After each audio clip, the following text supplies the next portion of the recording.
Nenek gue, dua wanita hebat ini, nenek sama ibu ke rumah yang baru. Akhirnya dipilihlah satu tempat di situ, di Tanjung Barat. Bangun rumah, jadi sebelum menikah, rumah itu udah jadi. Jadi awal menikah tinggal di situ beberapa bulan, terus akhirnya kita memutuskan untuk berpisah, gitu ya. Akhirnya tinggal bertiga waktu itu sama mbak, sama nenek gua. Tapi nenek gua kan meninggal tahun 2015. Berarti tinggal berdua aja? Singkat cerita ya, mama sama mbak yang ada di rumah. Buat Abi, kita mau kasih lihat yang satu ini. Ada permintaan terakhir dari almarhumah. Nanti Abi boleh cerita sama kita. Ramzi ungkap momen terakhir bersama mendiang ibu hingga permintaan terakhir. Masih ingat kapan momen terakhir barengan sama almarhumah?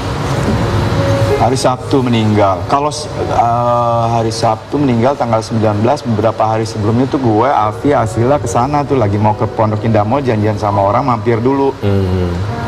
Tapi Umi waktu itu udah siap-siap lagi mau diurut kan, mau dipijit gitu.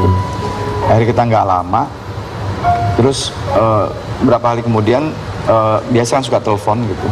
Cuman dua hari sebelum beliau meninggal tuh gue belum telepon gitu. Tapi komunikasi ke mantu kesayangannya, karena memang cuma satu-satunya, Afi itu setiap hari. Jadi sekarang Afi ini sering linglung, apalagi kalau pagi. Karena hampir setiap pagi itu komunikasi. Gimana tuh si Ramzi udah bangun belum, apa-apa segala macam. Dan memang hari Sabtu, hari Jumat dia telepon malam minta dibikinin teri itu yang kecil-kecil, teri Medan. Teri Medan.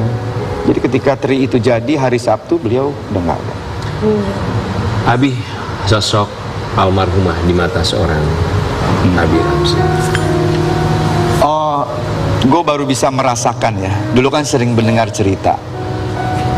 Perempuan itu bisa jadi ayah, bisa jadi orang tua, bisa jadi ibu juga. Ternyata dari kemarin tuh gue flashback, bener ya. 15 tahun dikawinin, usia yang masih sangat muda. 16 tahun dapat gue lahir.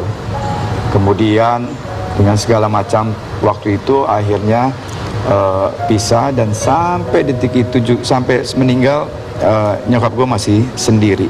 Disitulah hebatnya seorang perempuan. Semua dicurahkan untuk anaknya, nggak ada namanya bekas anak atau apa. Tidak.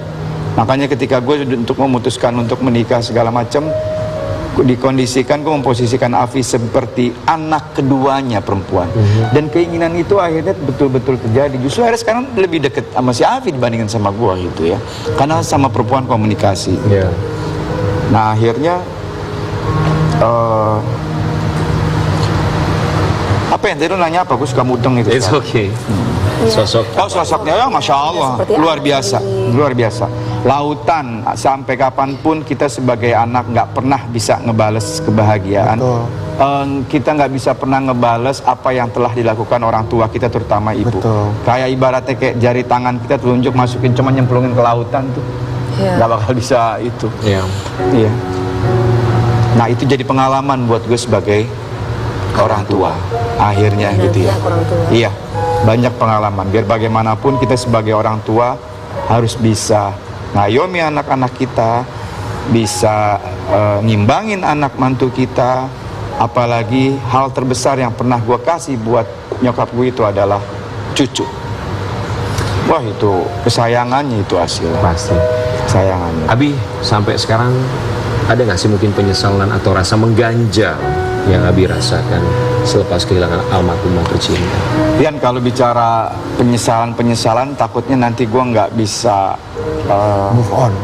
move on atau akhirnya gue malas untuk melakukan hal-hal ke depan. Makanya kan tadi gue bilang, kita sebagai anak nggak pernah akan cukup untuk ngebales apa yang telah dilakukan orang tua, terutama ibu. Nggak bakal, nggak bakal. Sampai kapanpun tidak bakal. Cuman akhirnya kalau misalnya ditanya, ya ada beberapa hal, tapi akhirnya aduh udah deh, akhirnya gue merasakan ya kapasitas kita juga sebagai manusia. Tapi alhamdulillah satu demi satu keinginan almarhumah terwujud gitu ya Abi, walaupun tidak semua gitu ya.